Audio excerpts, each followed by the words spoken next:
এমন সুন্দর জীবন, এমন সুন্দর যৌবন, আহা শক্তির টাইমটা, জীবনের সক্ষমতার সময়। ছোটবেলা তো ভাইয়া দুর্বল, বৃদ্ধ বয়সটাও দুর্বল। তোমাদের অনেক কিশোর নওজোয়ান একজনের গায়েও চাদর নাই, কিন্তু মুরব্বী সবগুলোর গায়ে চাদর। দেখো চাকায়া, এই চাচারা তো আমার সব পরিচিত চাচা। অর্থ হইল এই বৃদ্ধের এই দুর্বলতা তাকে চাদর গায়ে দিতে বাধ্য করেছে। তার শরীরে শীতের অনুভূতিটা বেশি, ঠিক কিনা বলেন না কেন? কিন্তু তোমরা নওজোয়ান, তোমাদের অধিকাংশ কারো গায়ে চাদর নাই। তোমরা দেখো ভাইয়া, আমার গায়ে কোনো চাদরই নাই। তাইলে বুঝাইতে চাইলাম এই শক্তির সময় যৌবন। যুবক চাইলে পাহাড় কাইটা সমান করতে পারবে, যুবক চাইলে সাগর নদী মাটি দিয়ে ভরাট করে দিতে পারে। একটা এলাকার যুবক ছেলেরা যদি চায়, সবার হাতে হাতে মদের বোতল পৌঁছাই দিতে পারবে। একটা সমাজের ছেলেরা যদি চায়, সবার হাতে হাতে নামাজের মুসল্লাও তুলে দিতে পারবে। অতএব ছেলেরা, তোমরা যারা যুবক আয়োজন করছো, আমি তোমরা উৎসাহ দেই, একটু আগাও, এখানে থাইমা যাইও না। একটা মাহফিল করছি, এক ফোটলা বিরিয়ানি খাওয়াই দিছি, খালাস না বন্ধু, একটু আগাও। তোমরা আবার বসো, যে কয়জনে মাহফিলের আয়োজন করছো তোমরা আবার বসো, যে আমরা কেমনে আটটু ভালো হইতে পারি, আটটু চরিত্রবান হইতে পারি, আমরা কেমনে নিজেরা নামাজ ধরতে পারি। একটু যদি হিম্মত করো যুবক, ইনশাআল্লাহ ভালো হবে। শনিবার দিন আমি আমার মাদ্রাসায়, এই শনিবারে সকাল 10টা থেকে বিকাল 4:30 পর্যন্ত, এইবারই প্রথমবার আমি আলাদা 16 বছর থেকে 30 বছরের নিচে যাদের বয়স, এই কিশোর যুবকদের জন্য আলাদা ইসলাহি মজলিসের আয়োজন করছিলাম। আমার শায়েখ আল্লামা মুফতি মুশতাকুর নবী সাহেব বয়ান করছেন, আল্লামা মুফতি আমজাদ হুসাইন সাহেব বয়ান করছেন, হজরত মাওলানা মুফতি ইউসুফ বিন ইকবাল বয়ান করছেন, আমাদের কুমিল্লা ক্যান্টনমেন্টের বড় একজন শিশু বিশেষজ্ঞ ডাক্তার মিজানুর রহমান উনি বয়ান করছেন, আমি নিজে কিছু কথা বলছি। প্রায় 600 ছেলে এন্ট্রিভুক্ত আসছে, এখানে উপস্থিত হয়েছে 600। সন্দ্বীপে, চট্টগ্রামে আমরা প্রতি বছর সন্দ্বীপ যাই, সেখানে 4টা-5টা ছেলে ফজরের নামাজের জন্য, তারা বন্ধু কলেজের ছেলে, 4-5 জন ছেলে মাত্র। ওরা একদিন সিদ্ধান্ত নিছিল, ওরা সবসময় ফজরের নামাজ পড়তো, তো ওরা একদিন সিদ্ধান্ত নিছে যে ফজরের পরে তারা সন্দ্বীপ তো সাগরের পারে, তো সাগরের পারে হাঁটতো তারা। তো তারা একদিন সিদ্ধান্ত নিছিল আজ থেকে 1 বছর আগে, যে আমরা সকালবেলা না হাইটা চলো আমরা বন্ধুদেরকে ফজরের জন্য জাগাই, ফজরের ক্যাম্পেইন করি, ফজরের জন্য গণসংযোগ করি। এই 4-5 জন ছেলে উদ্যোগ নিয়ে শুরু করছে। ঠিক 1 বছরের মেহনতে এই গত নভেম্বর, 24 সালের নভেম্বরে আমি গেছি মাহফিলে, ওইখানে তারা আমার লিস্টেড, ফজরের পরে আমি তাদের জন্য আলাদা বয়ান করছি, তাদের আলাদা মাহফিল হয়েছে ফজরের পরে। মানে রাইতে আমি যেই প্যান্ডেলে ওয়াজ করছি, ওই প্যান্ডেলটা তারা সকালের জন্য আবার ভাড়া নিছে। বুঝেন না এই কথা? আমি ওখানে ছিলাম, আর ওখানে রাত্রে আসা যায় না, ওইটা সন্দ্বীপে স্পিড বোট দিয়ে আইতে যাইতে হয়, তো তার রাইতে আওয়ানোর সিস্টেম নাই, থাকতে হয়। এই জন্য ফজরের পরে আবার বয়ান করছি 1.5 ঘন্টা। তো ওরা, আমি বললাম এত ভোরে ছেলেরা আইবনি, কয় হুজুর আসবে ইনশাল্লাহ, আপনি দেখেন। তারা আমারে দেখাইছে কাগজে কলমে লিস্টেড করা, প্রায় 4,500 ছেলে এখন ফজরের নামাজ জামাতে পড়ে। যুবক চাইলে কি না পারে, যুবক চাইলে ভাঙতে পারে, যুবক চাইলে গড়তে পারে, যুবক চাইলে বুলডোজার দিয়ে সমান করে লাইতে পারে, সমান করে ফেলতে পারে। আবার সেই ভাঙার উপরে যুবক চাইলে গড়তেও পারে। আল্লাহ তাআলা নওজোয়ানের শরীরে অসম্ভব হিম্মত দান করছে, অসম্ভব হিম্মত। এই জন্য বাপ, আমি যুবক যারা, তাদেরকে উৎসাহিত করলাম। মহান আল্লাহ পাক রব্বুল আলামিন আমাদেরকে বলছেন, আমি তোমাদের ইমানদার, ইমান নিলাম, আমি ইমান দিছি বান্দা, আমি গত বছর যখন তাবলিগের সফরে ছিলাম দিনাজপুর জেলায়, গত বছর আগস্ট মাসে ৭২ বছর বয়স্ক একজন হিন্দু লোককে কালেমার দাওয়াত দিছিলাম। ওনার 2 ছেলে মুসলমান। ওনারে আমি 2.5 ঘন্টা কালেমার দাওয়াত দিছি। আমরা 3 জন আলেম মিলে কত অনুনয় বিনয় করছি, কাকুতি মিনতি করছি, কাঁদছি, চোখের পানি ফেলছি। একটা বার চাচা কালেমা পড়েন, আপনার ছেলে মুসলমান, ছেলের বউ মুসলমান, আপনার নাতি নাতনি সব মুসলমান, আপনি এখনো বসে আছেন কেন? আহা, এই ৭২ বছর হয়ে গেছে। বুড়া মিয়া কয় আমি ওটা বলবো না, পড়বো বলে নাই। আমি আমার সাথীদের কাছে, আমার 26 জন সাথী নিয়ে চিল্লায় গেছি। 16 জন আলেম, এক চিল্লা সফরে 950 মানুষ আল্লাহর রাস্তায় বের হয়েছে চিল্লার জন্য। আলহামদুলিল্লাহ, আল্লাহই করাইছে। তো বলতেছিলাম, আমি সাথীদের কাছে এসে বলছিলাম যে দেখেন ৭২ বছর বয়স হয়ে গেছে, এক আল্লাহর বান্দা, তার জবান দিয়া কোনোদিন তার মালিকের নামটা বের হয়। আমারে আপনারে আল্লাহ তাআলা কত বড় তৌফিক দিছে যে আমরা কত হাজারবার, লক্ষবার কালেমা লা ইলাহা ইল্লাল্লাহ মুহাম্মাদুর রাসূলুল্লাহ এটা যে আমরা পড়তে পারি, পড়তে পারছি, এই সৌভাগ্যের কৃতজ্ঞতা কি? এটা যদি আল্লাহ আমগো জবান দিয়ে কোনোদিন না বলাইতো। কথা বলে না বাপ, এই ছেলেরা মিয়া, এই আব্বাস যারা নামাজ পড়ো না, আরে না ফরমান, তুই যদি হিন্দুর ঘরে জন্ম নিতে, তুই যদি ইহুদির ঘরে জন্ম নিতে, তুই যদি খ্রিস্টানের ঘরে জন্ম নিতি, বেটা কি হতো জীবন যদি কোনোদিন কালেমার আহ্বান না শুনতা? তুমি তো মুসলমানের ঘরে জন্ম নিয়া এভাবে ইমানকে ফেলে দিলা। মুসলমানের ঘরে জন্ম নিয়ে এভাবে নামাজকে প্রত্যাখ্যান করলা। ছি ছি ছি ছি, তোমারে দেখে তো হিন্দুও হাসবে, তোমারে দেখে তো ইহুদিও হাসবে, তোমারে দেখে তো খ্রিস্টানও হাসবে, যে দেখছো হয় নাকি শ্রেষ্ঠ জাতি, ওদের ধর্ম নাকি শ্রেষ্ঠ ধর্ম, ওদের ধর্ম কোরআন নাকি শ্রেষ্ঠ কিতাব, ওদের শ্রেষ্ঠ ধর্ম ওদেরই পছন্দ হয় না, ওদের শ্রেষ্ঠ কিতাব ওরাই পড়তে পারে না। তো এটা কিসের শ্রেষ্ঠ? কথা বলেন না। তাহলে আমি তো আমার ধর্মের অপমান। কথা বলেন না, আমি আমার ধর্মের অপমান না, আমি আমার কোরআনের অপমান।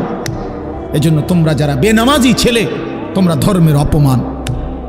তোমাদের যাদের চুল বেঈমানের মতো, তোমরা মুসলমান ধর্মের অপমান। তোমাদের কারণে আমার ধর্ম লজ্জিত, তোমাদের কারণে ধর্ম বেইজ্জতি হয়েছে।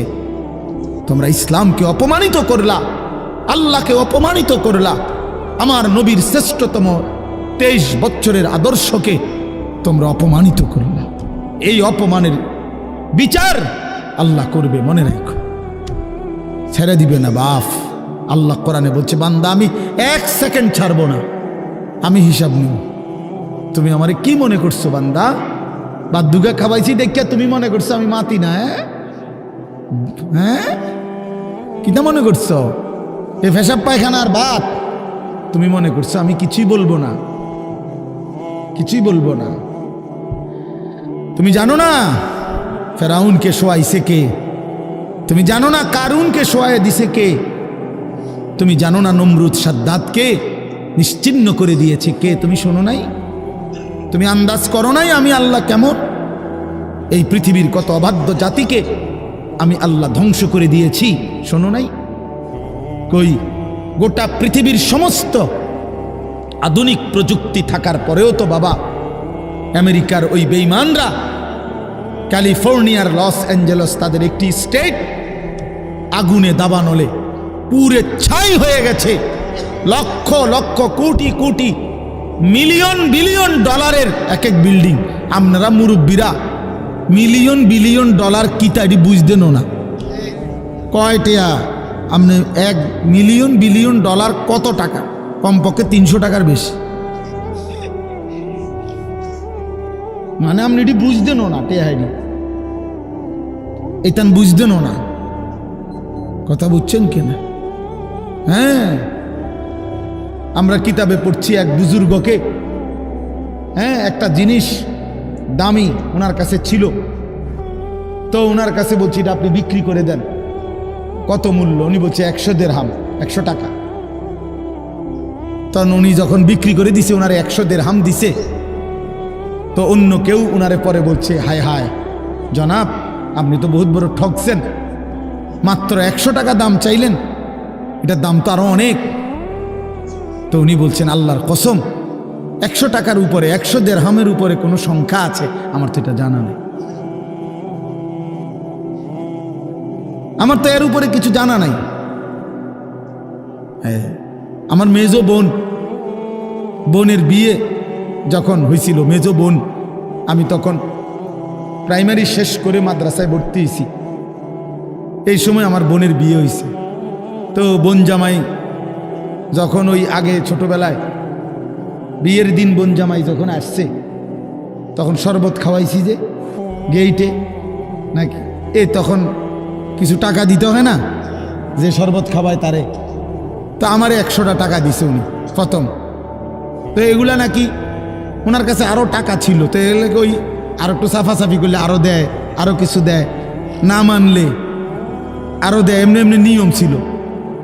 আমার 100 টাকা দিছে, আর এটা দেখে আমি একটা দৌড়ে আইয়ালাইছি। আমার পুরা মনে আছে, একেবারে কসম, আমার পুরো এখনো মনে হইলো আর এই কথাটা। আমার একেবারে আমার ভাই, চাচাতো ভাইটাই বা অন্যরা এত দমকাইছে, বেউকুফ, 100 টাকা লইয়া দৌড় দিয়ে আইয়ালাইছ। আমি বলছি, আমি তো আসলে এর চাইতে বেশি টাকা জীবনে আর দেখি নেই। তো বলতে চাইলাম, হাজার হাজার কোটি কোটি মিলিয়ন ডলারের এই বাড়ি ভবন, এগুলো পৃথিবীর সর্বাধুনিক প্রযুক্তি দিয়ে, অত্যাধুনিক প্রযুক্তি থাকা সত্ত্বেও, আধুনিক সরঞ্জামাদি থাকার পরেও বাফ আল্লাহর দেওয়া আযাবে আগুনে যখন জ্বলছে, এই কয়দিন হইল, কোনো বেঈমানে 1 সেকেন্ডের জন্য আগুন নিভাইতে পারে নাই। 14,000 ফায়ার সার্ভিস কর্মী একসাথে আপনার পানি দিছে, আরো বাড়ে, আগুন আরো বাড়ছে। তার মানে বোঝা গেল, বাবা, পৃথিবীর কারো শক্তি মূলত কোনো শক্তি না, আল্লাহর শক্তির সামনে, আল্লাহর ফায়সালার সামনে। আল্লাহ যদি ভালো রাখে তাইলেই ভালো থাকা। হ্যাঁ, আপনার টাকা তো আছে 1000 কোটি টাকা, কিন্তু আপনার ফেডে অসুখ, আপনি টেহা দিয়ে কিনবেন। আপনার টাকা তো আছে লক্ষ কোটি টাকা, কিন্তু আপনার তো ডায়াবেটিস, আপনি কিনবেন টাকা দিয়ে, কি করবেন? আপনি 7 রাজার ধন হইলেও কি লাভ হবে আপনার? এই জন্য আমি অনুরোধ করছি, আমরা মুমিন, আল্লাহ আমাদেরকে বলছে এটাই কথা, সকলেই আল্লাহর কথা শুনবে এটা জরুরি না, এবং সবার সৌভাগ্য হবে এটাও জরুরি না। আসমানের ফয়সালা, আল্লাহ তাআলার ফয়সালা। আল্লাহর কথা বলতে পারা এটাও সৌভাগ্য, শুনতে পারা এটাও সৌভাগ্য, ইন্তেজাম করতে পারা এটাও সৌভাগ্য। যালিকা ফাদলুল্লাহি ইউতিহি মান ইয়াশা। আল্লাহ তাআলা বলছেন, এটা আল্লাহ তাআলার ফজল, অনুগ্রহ, দয়া, তিনি যাকে ইচ্ছে করেন দিয়ে থাকেন, তিনি যাকে ইচ্ছে। হযরতে বেলাল রাদিয়াল্লাহু তাআলা আনহু, ওনার বাড়ি মক্কা মদিনা না, অনেক দূরে, কিন্তু উনি মুসলমান হয়েছেন, সাহাবী হয়েছেন। হযরতে হুযাইফা, নবীজির সাহাবী, ওনার বাড়ি মক্কা মদিনা না, ইয়ামান, উনি মুসলমান হয়েছে, সাহাবী হয়েছে। হযরতে সালমান, ওনার বাড়ি মক্কা মদিনা না, ওনার বাড়ি ইরান, পারস্য, তো উনি সেখান থেকে আল্লাহ আনাইছে, উনি কালেমাওয়ালা হয়েছে। হযরত আবু হুরায়রা রাদিয়াল্লাহু তাআলা, বিখ্যাত সাহাবী, সবাই নাম জানে, আবু হুরায়রার নাম সবাই জানেন না? উনিও কিন্তু মক্কা মদিনার মানুষ না, উনি দাউস গোত্র, এটা অনেক দূরের, কিন্তু সেখান থেকে আল্লাহ ওনাকে আনাইয়া মুসলমান হয়েছেন, সাহাবী হয়েছেন। কিন্তু আবু জেহেল বাড়ির কাছে, আল্লাহর ঘর কাবার সবচেয়ে কাছে, সর্বপ্রথম বাড়ি যার কাবা ঘরের পরে আবু জেহেলের বাড়ি। জানেন এটা? আবু জাহেলের ঘরের আগে কারো ঘর নেই, কারো ঘর ছিল না। নবীজির ঘরও আরো পিছনে ছিল, সবার ঘর পিছনে। কাবা ঘরের সবচেয়ে নিকটতম প্রতিবেশী ছিল আবু জাহেল। তো কি হয়েছে এতে? কিন্তু বদনসিব, আবুল আহাব কাছে ছিল, বঞ্চিত। এই জন্য এটা আসমানের ফয়সালা। এত কাছে থেকে বঞ্চিত হলো কেন? এত দূরের থেকে আসলো কেন? বুঝছেন না হিসাবটা? তাহলে মূলত ফয়সালাটা কার? ইউতিহি মান ইয়াশা। আল্লাহ বলছেন আমার অনুগ্রহ, আমার দয়া আমি যাকে ইচ্ছে করে দিয়ে থাকি, আমি যাকে ইচ্ছে করে দিয়ে থাকি। এই জন্য বললাম আর কি, আমি সবাই শুনতে পারবে, শুনবে এটা জরুরি না। আল্লাহ যাকে পছন্দ করে, ইচ্ছে করে, তাকে আল্লাহ তাআলা দ্বীনের বুঝ দান করে। হাদিসের মধ্যে আছে মাইয়ুরিদিল্লাহু বিহি খায়রান ইউফাক্কিহু ফিদ্দীন। আল্লাহ যার ভালো চান, কল্যাণ করতে চান, তাকেই আল্লাহ তাআলা দ্বীনের বুঝ দান করে, দ্বীনের বুঝ দান করে। নবীজি বলেন ইজা আরাদাল্লাহু বিআবদিন খায়রান ইস্তা'মালাহু। আল্লাহ যখন তার কোনো বান্দার ব্যাপারে ভালোর ফয়সালা করে, তো আল্লাহ তাআলা তাকে কাজে লাগান। সাহাবীরা জিজ্ঞেস করছে কিভাবে কাজে লাগায়? কাইফা ইস্তা'মিলুহু, হে আল্লাহর রাসূল আল্লাহ তাকে কাজে লাগান কিভাবে? তো নবীজি বলেন ইউওয়াফিকুহু লিআমালিন ক্বাবলাল মাউত। আল্লাহ যাকে ভালো চান তাকে মৃত্যুর আগে আগে নেক আমল করার তৌফিক দান করেন। এটাই তারে কাজে লাগাইছে যে ঠিক আছে তোমারই দিয়ে আমি আমার সিজদা দেওয়াবো, তোমারই দিয়ে আমি আমার ঘরের খেদমত নেব, তোমারই দিয়ে আমি আমার কোরআনের খেদমত নেব। আল্লাহ তাকে আমলের তৌফিক দিয়ে থাকেন। তাইলে এই জন্য বললাম, এটা সব সময় মনে রাখবে, আল্লাহর দেওয়া তৌফিক ছাড়া বান্দা নামাজ পড়তে পারে না। বাত আল্লাহ সবাইকে খাওয়ায়, সেজদা আল্লাহ সবাইকে দিয়ে দেওয়ায় না। দুনিয়ার প্রয়োজন আল্লাহ সকলের প্রয়োজন পূরণ করে। জন্তু জানোয়ার, কুকুর বিড়াল, সাপ বিচ্ছু, কাফের মুশরিক বেঈমান নাস্তিক মুরতাদ, এদের সকলের দুনিয়াবি প্রয়োজন আল্লাহ পূরণ করে। এই খানা পিনা, পেশাব পায়খানা, হ্যাঁ জরুরত, এগুলো তো আল্লাহ তাআলা জন্তু জানোয়ারেরও পূরণ করে। কিন্তু সেজদা, আল্লাহর গোলামি, আল্লাহর ইবাদত সবাইকে দিয়ে আল্লাহ করায় না। আল্লাহ যাকে পছন্দ করে, ইচ্ছে করে, তাকেই আল্লাহ তাআলা তার দ্বীনের জন্য কাজে লাগায়, আল্লাহর ইবাদতের তৌফিক দান করে। এই জন্য এটা সবসময় মনে রাখতে হবে। নবী সাল্লাল্লাহু আলাইহি ওয়াসাল্লাম দোয়া করতেন যে আল্লাহ আমার ইবাদত, আপনার ইবাদত সুন্দরভাবে করার জন্য আপনি আমারে সাহায্য করেন।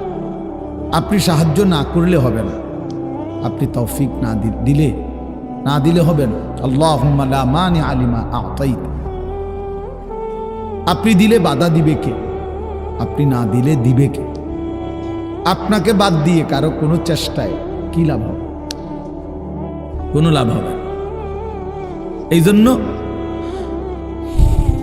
এটা অনেক বড় ইহসান, আল্লাহ তাআলার দয়া। আল্লাহ যাকে পছন্দ করে, ইচ্ছে করে, দয়া করেন, আল্লাহর ইচ্ছা হয় আল্লাহ তাকে কোরআন পড়তে দেয়, দ্বীন মানতে দেয়, আল্লাহকে সেজদা করতে দেয়। আর এমনি বাকিদেরকে আল্লাহ খাওয়ায় পড়ায়, এটা একটা কমন ব্যাপার। আল্লাহ তাআলা বলছেন আমি অনুগত অবাধ্য সবাইকেই খাওয়াই। কাফের মুশরিক বেঈমান কারো রিজিক দুনিয়াবি আমি আটকাই না। এই জন্য আল্লাহ তাআলা ফেরাউনকেও রিজিক দিছে, মুসা নবীকেও রিজিক দিছে না? নমরুদকেও রিজিক দিছে, ইব্রাহিম আলাইহিস সালামকেও রিজিক দিছে। আল্লাহ তাআলা আবু জেহেল আবুল আহাবকেও রিজিক দিছে, নবী সাল্লাল্লাহু আলাইহি ওয়াসাল্লামকেও রিজিক দিছে। তাহলে দুনিয়ার প্রয়োজন সকলের পূরণ করছে, সকলের। কিন্তু আখিরাত সমান না, আখিরাত ভিন্ন। আখিরাত শুধুই ইমানদারের। পরকালের সুখ শান্তি নিয়ামত শুধুই ইমানদারের, শুধুই সেজদাওয়ালার। কোরআন শরীফে আছে আল্লাহ তাআলা বলবে কুলু ওয়াশরাবু হানিআম বিমা কুনতুম তা'মালুন। আমার বান্দা বিগত জীবন দুনিয়াতে যে আমল করছো তার বিনিময়ে আজকে জান্নাতে খাও, পান করো, ওগুলোর বিনিময়। কুলু ওয়াশরাবু হানিআম বিমা আসলাফতুম ফিল আইয়ামিল খালিয়া। আল্লাহ বলেন, জান্নাতীকে বলবে, বান্দা নিশ্চিন্তে আরামসে দুনিয়ার জীবন যে তুমি নেক আমল করেছো তার বিনিময়ে আজকে আরামসে নিশ্চিন্তে নির্বিঘ্নে আমার জান্নাতে খাও এবং পান করো। জাযাআম বিমা কানু ইয়ামালুন। আল্লাহ তাআলা বলেন, জান্নাতের এই নিয়ামত বান্দা তোমাকে দিলাম কিসের বিনিময়? জাযাআম বিমা কানু ইয়ামালুন, ওই যে দুনিয়ায় আমল করেছিলে তার বিনিময়। এ তোমার সেজদার বিনিময়, এ তোমার রুকুর বিনিময়, এটা তোমার জিকিরের বিনিময়, আমার গোলামের বিনিময়, আমার বন্দিগির বিনিময়। এই জন্য আখিরাত শুধুই মোমেনের জন্য, পরকাল শুধুই ইমানদারের জন্য। এই জন্য আল্লাহ তাআলার তৌফিক ছাড়া বান্দা আমল করতে পারে না, নামাজ পড়তে পারে না, সেজদা দিতে পারে না। কত ছেলে দেখেন না, চোখের সামনে এক ওয়াক্ত নামাজ পড়ে না, জানেও না সে মানুষের বাচ্চা নাকি জানোয়ার, এটাও জানে না। হাইওয়ান কিনা না মানুষ বলতে পারে না। কে পাঠাইলো, কেন পাঠাইলো, কে সৃষ্টি করলো, কেন সৃষ্টি করলো, কি জন্য আসলো, কিচ্ছু জানে না, কিছুই জানে না। লক্ষ্য উদ্দেশ্যহীন, গন্তব্যহীন এক পাগল, মাতাল, ছাগল, যা মন চায় তাই করে, যা মন চায়। এটা জিন্দিগি আর কি। এ তো লক্ষ্য উদ্দেশ্যহীন জীবন, জন্তু জানোয়ারের জীবন। মুসলমান তো তাকে বলে যার সুনির্দিষ্ট গন্তব্য জানা আছে। ইমানদারের গন্তব্য জানা আছে যে আমার গন্তব্য কোথায়, আমার এটা হায়াত, এরপরে আমার মৃত্যু, কবর, এরপরে আমার হাসরের মাঠ, এরপরে আমার মিজান হিসাব, এরপরে আমার ফুলসেরাত, এরপরে আমার জান্নাত। আমার টার্গেট জানা আছে, আমার গন্তব্য জানা আছে। আমি থামবো সেদিন, জান্নাতে যাব যেদিন। আমার টেনশন দূর হবে সেদিন, আমি জান্নাতে ঢুকবো যেদিন। ওয়াকালুল হামদুলিল্লাহিল্লাযী আযহাবা আন্নাল হাযান। কোরআনুল কারীমের মধ্যে আছে, আল্লাহ তাআলা বলেন, জান্নাতি বান্দা জান্নাতে ঢুকে বলবে, আল্লাহ আপনার প্রশংসা করছি, আজকেই আমার চিন্তা পেরেশানি জীবনের তরে শেষ হলো।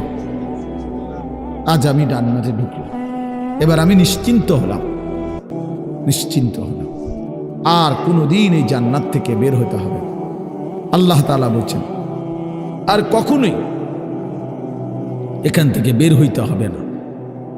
খালিদিনা ফিহা আবাদা, চিরস্থায়ী। চলেন বাপ, তো এই জন্য বললাম, নিজেদের ছেলে, নিজেদের মেয়ে, নিজেরাও ইনসাফের সাথে ভাইবেন যে আপনি আখিরাত চিনেন কিনা।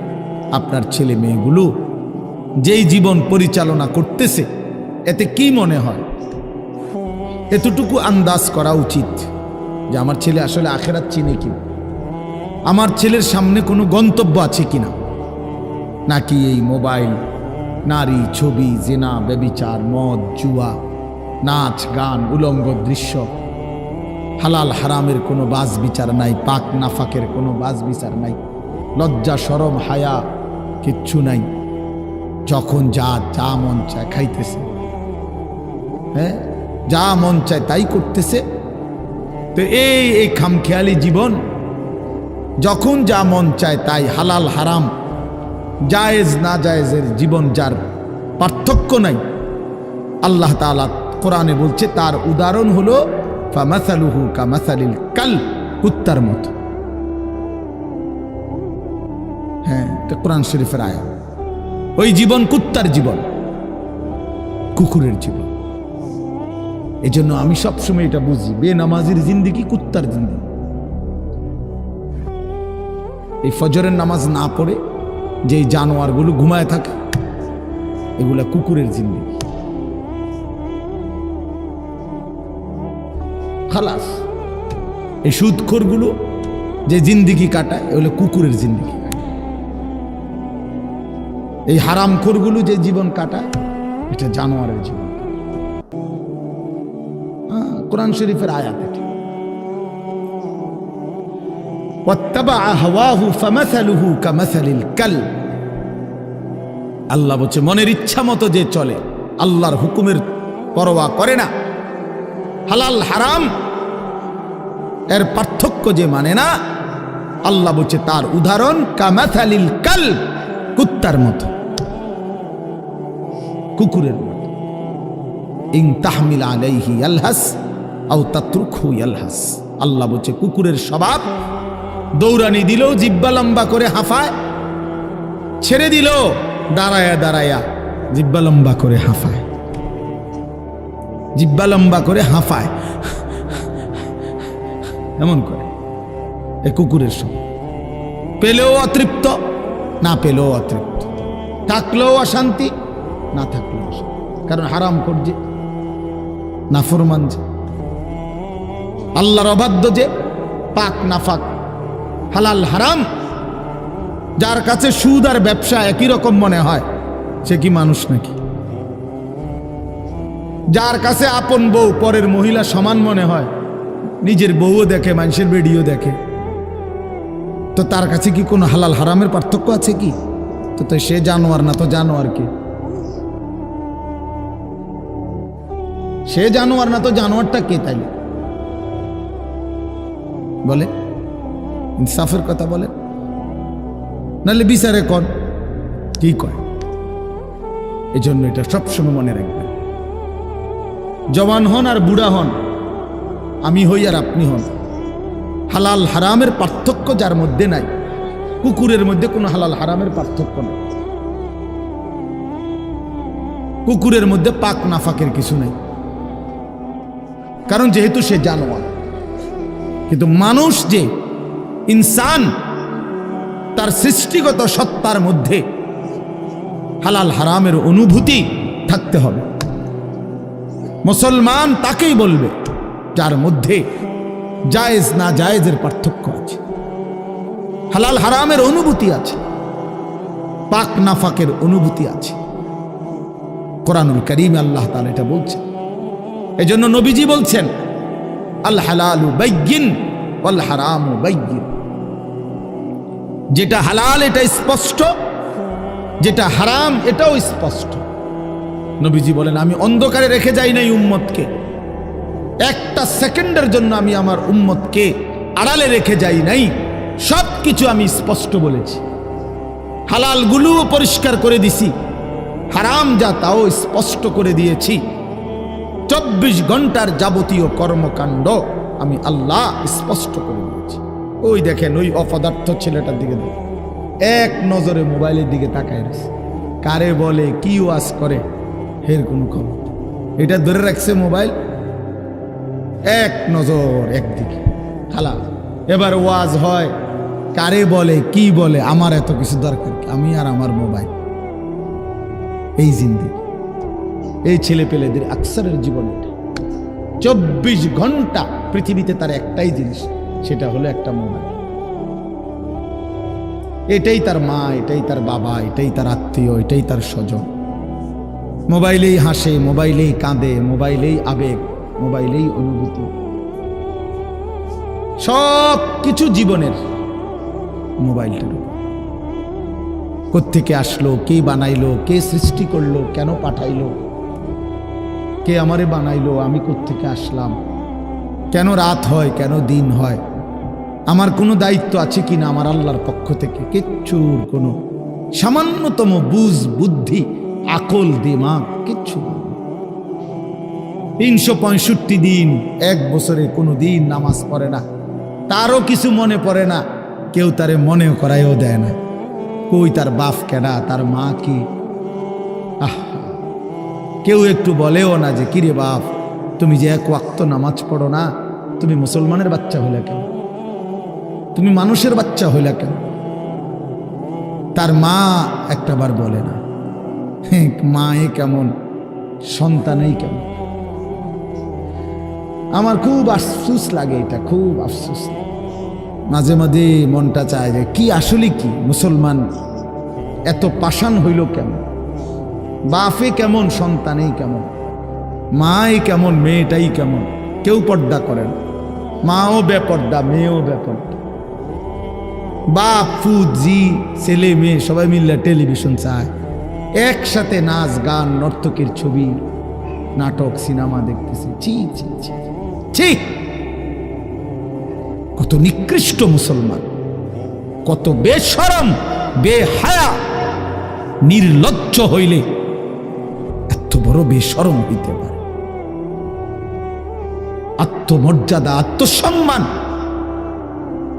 লজ্জা যদি এক বিন্দু থাকতো তাইলে তো বাবা জিজ্ঞেস করতো যে কিরে বাপ, তুই মুসলমানের ঘরে জন্ম নিয়া এক ওয়াক্ত নামাজ পড়ে না, তুই কেমনে রে আমি মুসলমানের সন্তান হইলি? তুই মুসলমানের ঘরে সন্তান হইলি কেমন? আরে এইটা তো আগে বোঝাপড়া করার বিষয় ছিল। তোর বিদেশ, তোর চাকরি, তোর দাখিল, তোর এসএসসি বেড়া এডি বাদ দে বেড়া, থো বেড়া এডি পরের কথা বেড়া। আগে তুই মুসলমানের বাচ্চা কিনা আগে এটা বল বেটা। তোর নামাজের বোঝাপড়া কর আগে বেটা। কিসের তোর বিদেশ, আবার কিসের তোর দেশ? তোর চাকরি দিয়ে আমি করব কি? তোর ব্যবসা দিয়ে আমি করবো কি? তোর উপার্জন খাইয়া আমি করবো কি বেটা? তুই তো হারাম কর, তো নাফরমান। এতটুকু যদি বিবেক বাবার না থাকে, সেটা কেমন বাপ? এ কেমন অভিভাবক? এ কেমন মুসলমান মা বাবা যাদের হৃদয়ে এই কথা আসলো না? আপনার তো উচিত ছিল আগে এই বুঝাপড়া করা। আগে ছেলের সাথেই বুঝাপড়া করেন। তুই মুসলমানের বাচ্চা কিনা আগে এটা বল। মুসলমানের বাচ্চা 16 বৎসরে এক ওয়াক্ত নামাজ ছাড়া থাকে কেন? কথা বলেন, ইনসাফ কি বলে? ইনসাফের কথা বলেন, বিচারের কথা বলেন। ছেলেগুলোকে আপনারা এভাবে ছেড়ে দিলেন, আর তোমরা ছেলেরাও বাবা এভাবে নষ্ট হয়ে গেল। অনাদরে, অবহেলায় এমন সুন্দর জীবন, এমন সুন্দর যৌবন, শরীর স্বাস্থ্য সব শেষ করে দিলাম। একবারও মনে পড়লো না তোমারও তো শেষ আছে বাপ। রাত যেমন ভোর হয়, দিন যেমন রাত হয়, তোমারও হায়াতও একদিন শেষ হয়। প্রতি ঘন্টা, মিনিট, সেকেন্ড যায় মানে তোমার হায়াত যায়, আমার হায়াত যায়, ঠিক না? তো আল্লাহ আমাদেরকে বুঝ দান করেন। এজন্য বাপ আমরা ভাবা উচিত, আমাদের এটা ফিকির করা উচিত। ছোটরাও, বড়রাও, মাঝ বয়সীরাও, এত লাগাম ছাড়া মানুষ হয় না। মুসলমানের জীবন এত বড় জন্তু জানোয়ারের মতো হওয়ার কথা না বাবা। হ্যাঁ, গুনাহ হইতে পারে, গুনাহ আমারও আছে, আপনাদেরও আছে, গুনাহ হইতে পারে, হবে। সেটা হলো হুঁচট খাওয়া। মানে চলার পথে আমি 10 কিলো পথ হাঁটলাম, আমি 30 কিলো পথ গেছি এক জায়গা থেকে আরেক জায়গায়। তো এই চলার পথে হয়তো একবার আধবার পড়ে যাইতে পারি, পিছলা খাইতে পারি, ঠিক আছে, এটা হইতে পারে।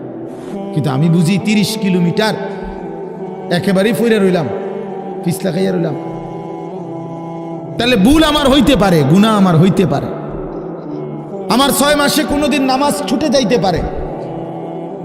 আমি জীবন চলার পথে কখনো কাউকে রাগ করতে পারি, গালি দিয়া লাইতে পারি, এটা তো হওয়া স্বাভাবিক, হইতে পারে। কিন্তু লাগাতার প্রতিদিন একরকম, এটা মুসলমান? কথা বুঝছেন কিনা আমার? আপনি বুঝি এখানে প্রত্যেকদিন মিশা কথা কইবেন, আপনি বুঝি প্রতিদিন সুদ খাইবেন, আপনি বুঝি প্রত্যেক দিন ওজনে কম দিবেন, এটা বুঝি মুসলমান? আপনি বুঝি একদিনও নামাজ পড়তেন না, আপনি বুঝি 365 দিনে কোনোদিন ফজরের নামাজ পড়তেন না, এটা মুসলমান?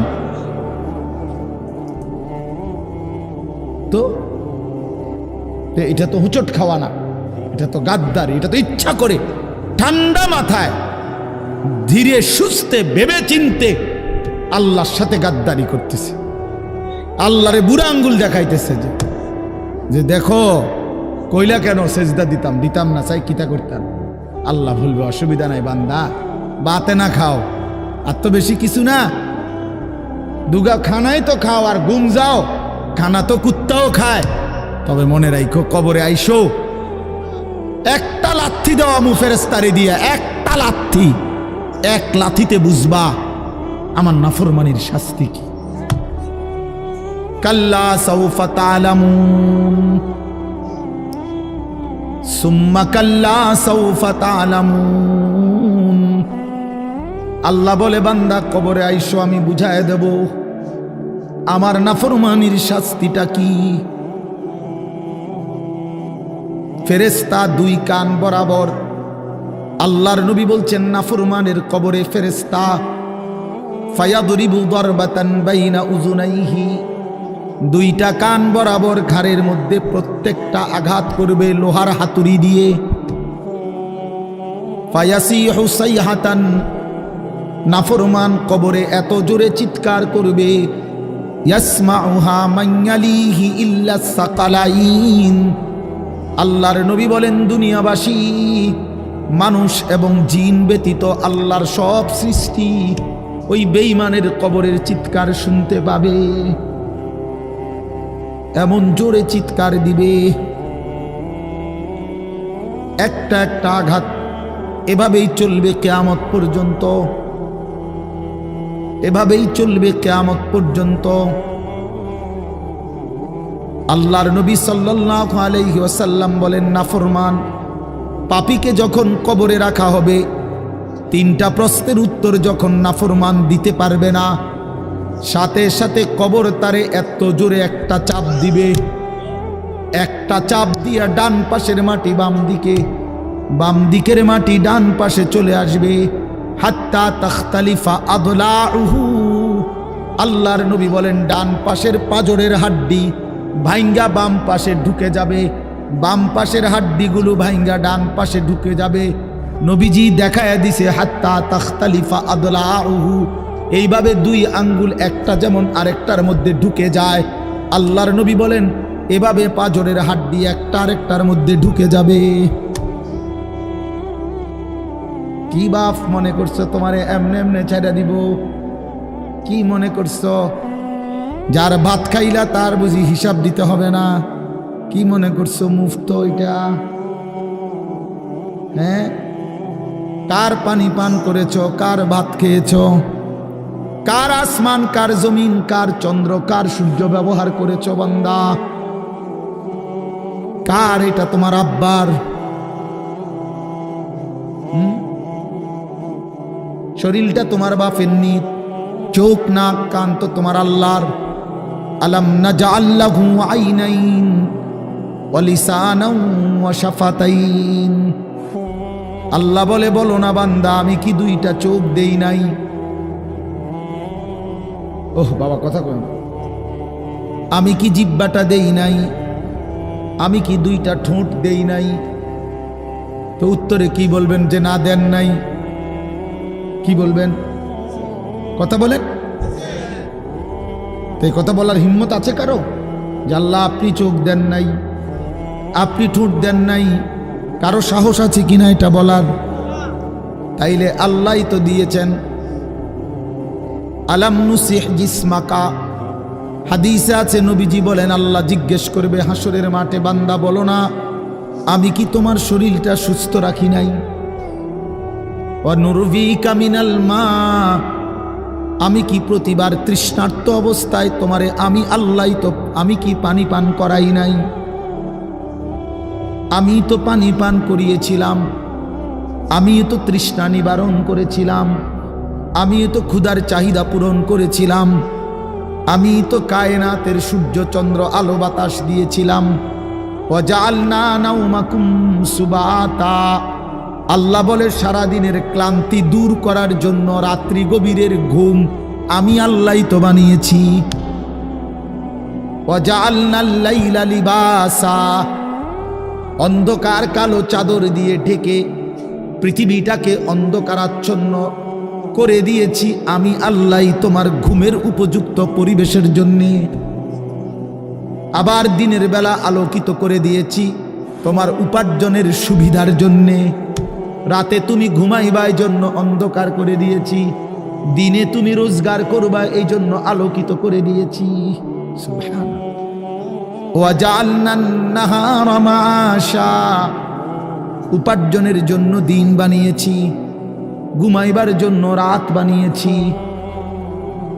ওয়াজআলনা সিরাজাও ওয়াহাজা, একটা উজ্জ্বল সূর্য আমি আল্লাহই বানিয়েছি। وأنزلنا من المعصرات ماء ثجاجا, জমাট বাঁধা মেঘ থেকে আমি আল্লাহ অঝোর ধারায় বৃষ্টি নামিয়েছি। এই জমিনটাকে সিক্ত নরম করেছি, ছোট্ট ছোট্ট ছিদ্র বানিয়েছি। তোমার অনাদরে ফেলে দেওয়া দানা আমি আল্লাহ কুদরতি স্বয়ংক্রিয় মেশিন দিয়ে আমি আল্লাহ জমিনের নিচে আমি নিয়ে এসেছি। কয়দিন পরে আবার আমি আল্লাহ সেই ছোট্ট দানা থেকে নতুন গাছ বের করে দিয়েছি। লিনুখরিজা বিহি হাব্বান ওয়া নাবাতা, তাহলে রিজিকের ব্যবস্থা আমি করলাম, ঘুমের ব্যবস্থা আমি করলাম, উপার্জনের পরিবেশ আমি করে দিলাম, শরীর স্বাস্থ্য জীবন যৌবন আমি দিলাম। আমি কেন সেজদা পেলাম না? আল্লাহ যদি বলে বান্দা আমি কি অপরাধ করলাম, আমি তোমারে এত কিছু দিয়ে আমি কি অন্যায়টা করলাম যেই অপরাধের কারণে তুমি আমারে সেজদা দিলা না? কি বলবা যুবক? নাফরমান যুবক কি বলবা? অসভ্য যুবক যে নামাজ পড়ো না, হাইওয়ান তুমি কি বলবা? তুমি মানুষ না জানোয়ার? বেনামাজি তুই মানুষ না জানোয়ার? বল, মানুষ না জানোয়ার বল বেটা।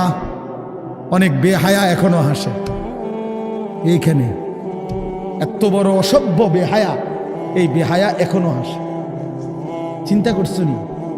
হ্যাঁ, এত বড়, এত নির্লজ্জ, এত বড় অসভ্য যে এখনো হাসে। অর্থ হইল আমারই কয়, বুঝেন নাই? বুঝতেছে সে আমারই কয়। আহ আহ, আমার মনে হয় কুকুর রে কইলে কুকুর মাথা নামাইলে। আহা, আমাদের সন্তানদের হালাত কত নাজুক, চিন্তা করে দেখে। মুসলিম সমাজে বসবাস করে, বাপ মুসলমান, মা মুসলমান, চারিদিকে মসজিদ, চারিদিকে মাদ্রাসা, কত দাড়িওয়ালা, টুপিওয়ালা, পাঞ্জাবিওয়ালা। প্রতিদিন মসজিদের মিনারা থেকে উচ্চ কণ্ঠে মাইকের হর্ন দিয়ে আজান হইতেছে। এত বেশি মাইক, হর্ন, মসজিদ, মাদ্রাসার পরিবেশের মাঝখানে থাইকাও এটা কত বড় গাদ্দার, কত বড় গাদ্দারা নাফরমান। এত সুন্দর চারদিকে মসজিদ, মাদ্রাসা, আলেম ওলামা, দাড়ি টুপি, মাদ্রাসার পরিবেশের ভেতরে থাইকাও জানোয়ারে একটা সেজদা দেয় না। কত বড় নিকৃষ্ট জানোয়ার, চিন্তা করছে। এই বাপ, এমন সন্তান পাইলা কবরে যাই আফসোস ছাড়ার কিচ্ছু নেই। আজকে যদি এই আফ্রিকার জঙ্গলে থাকতো তাহলে হয়তো যে বাবা এত বড় আফ্রিকার জঙ্গলে ছিলাম যেখানে কোনো দিন কোনো আজান হয় নাই, যেখানে কোনো মসজিদ দেখি নাই, মাদ্রাসা দেখি নাই, আল্লাহ চিনব কোত্থেকে? আমি তো আফ্রিকার জঙ্গলের ভিতরে থাকতাম। বলেন, একটা ছেলে বলেন, এই ছেলেগুলো বেনামাজি যে ছেলেগুলো, এদেরকে জিজ্ঞাসা করেন যে বাবা তুই কি আল্লাহ চিনলি না, না রাসূল চিনলি না? তুমি বাবা কি মসজিদ চিনলা না, মাদ্রাসা চিনলা না? কোনোদিন কি কোরআন দেখলা না? কারো লাশ, কারো জানাজা, কারো কবর কিছুই দেখো নাই? কিচ্ছুই তোমার কলজার মধ্যে কোনো এক বিন্দু কোনো বিবেক অনুভূতি জাগাইল না? শুধু নারী, শুধু একটা মোবাইল, শুধু একটা ছবি, শুধু একটা অশ্লীল দৃশ্যের কাছে হেরে গেলা। ছেলেরা বলো বাবা, তোমরা বলো, কার কাছে হাইরা গেলা? কেমনে হাইরা গেলা তুমি? তোমার বাপ মুসলমান, মা মুসলমান, তোমার ঘর মুসলমান, তোমার দাদা দাদি, নানা নানি, চাচা মামা, ফুফা খালু সব মুসলমান। তোমার এলাকার চারদিকে আজান হয়, তোমার মহল্লার প্রত্যেক গলিতে গলিতে মাদ্রাসা আছে, কোরআনের ঘর আছে, তোমারই কোনো না কোনো চাচাতো ভাই, মামাতো ভাই, ফুফাতো ভাই, আত্মীয় কেউ না কেউ হাফেজে কোরআন আছে, আছে না? তালেবে ইলম আছে, মাদ্রাসায় পড়ুয়া আছে। এত কিছু দেখার পরেও যার কলিজায় এক ওয়াক্ত নামাজ পড়তে মন চায় না, তার দিল পাথরের চাইতে শক্ত, তার দিল জন্তু জানোয়ারের দিলের চাইতে নিকৃষ্ট। কারণ এ বড় শক্ত হারামি, মনে রাখে, সে কিছুই মনে করে না আল্লাহকে, কিছুই মনে। এত মসজিদ মাদ্রাসা, এত নামাজ রোজার এত চিহ্ন দেখাও তে কয় আমি কিছুই বিশ্বাস করি না। আমি বিশ্বাস করি আমার জীবন হইল মোবাইল, আমার জীবন হইল নারী, আমার জীবনের অর্থ হইল ছবি, আমার জিন্দিগির মাকসাদ হইল উলঙ্গ ছবি দেখা, নর্তকী দেখা, জিনা ব্যভিচারের দৃশ্য দেখা, মদের আড্ডা, জুয়ার আড্ডা, নারীর আড্ডা, কোন অশ্লীল মেয়ের পিছনে জীবনটা শেষ করে দেওয়া, খালাস। আমি বুঝছি এটাই জীবন। কিসের মসজিদ, কিসের মাদ্রাসা, কিসের আল্লাহ, কিসের রাসূল, আমি এগুলা বুঝি না। এতটা উল্টে গেল কেন? এত বড় লানত হলো কেন বলেন বাবা? অতএব আপনাদের কাছে অনুরোধ করলাম, আপনারা আপনাদের বিবেককে নিয়ে ভাবেন। তোমরা ছেলেরাও বাবা রাগ হইও না, বুঝতে শেখো বাবা। কে ফিরাবে তোমাদেরকে? কে ফিরাবে? কে ফিরাবে? কে ফিরাবে বাপ? তোমরা কি কোনোদিন মরবা না? আজ যদি মৃত্যু হয়, এই বেনামাজি জিন্দিগি নিয়ে কেমনে কবরে যাইবা? ঠিকবা কেমন? এই নাফরমানের জিন্দিগি নিয়ে কেমনে ঠিকবা? এই জন্য আমরা প্রত্যেকেই প্রস্তুতি নেই। যদি ভাবতে শিখি, বুঝি, সামান্য অনুভূতি জাগে, তাহলে এই অনুভূতিটাকে কাজে লাগাবার, একটা জনের গুনাহ মাফ করে নতুন করে নিজেকে আল্লাহর ইবাদত, ঈমান, আমলের দ্বারা সজ্জিত করার একটা শ্রেষ্ঠতম সিজন, মৌসুম আসতেছে, সেটা হলো মাহে রমজান। মাহে রমজান বড় বেশি সুযোগ আসতেছে। আল্লাহ যদি দয়া করে হায়াত দেয়, তো পিছনের সব গুনাহ মাফ করিয়ে নতুন সাজে নিজেকে সজ্জিত করার, আখিরাতের রঙে রঙিন করার, জান্নাতের রঙে নিজেকে গড়ে তোলার এক শ্রেষ্ঠতম মাস মাহে রমজান। রমজান মানে অন্য কিছু, রমজান মানে ভিন্ন কিছু।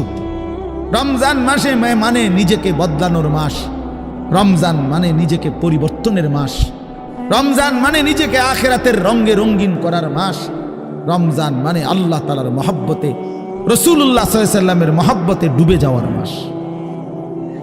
এটা আমাদের সামনে। আল্লাহ আমাদের জন্য রমজানের হায়াত ভিক্ষা দান করেন। আল্লাহ যেন আমাদের সকলকে রমজান পর্যন্ত পৌঁছিয়ে দেন। এই আয়াত দেখেন, আল্লাহ তাআলা বলছেন, ইয়া আইয়ুহাল্লাযীনা আমানু, হে ঈমানদারগণ, কুতিবা আলাইকুমুস সিয়াম, তোমাদের উপরে রোজা ফরজ করা হলো, কামা কুতিবা আলাল্লাযীনা মিন ক্বাবলিকুম, যেমনটা ফরজ করা হয়েছিল তোমাদের পূর্ববর্তীগণের উপর, মানে পূর্বের ঈমানদার উম্মতদের উপর। কেন ফরজ করা হলো রোজা? উদ্দেশ্য কি? আমি আল্লাহর, লাআল্লাকুম তাত্তাকুন, যেন তোমরা মুত্তাকি হতে পারো, মুত্তাকি হইতে পারো, আল্লাহ ভীরু হইতে পারো। আর মুত্তাকি হলে কি লাভ হবে? উইদ্দাত লিল মুত্তাকিন, আল্লাহ বলে জান্নাত বানানোই হয়েছে মুত্তাকিদের জন্য। মুত্তাকি হবে তো জান্নাতি হবে,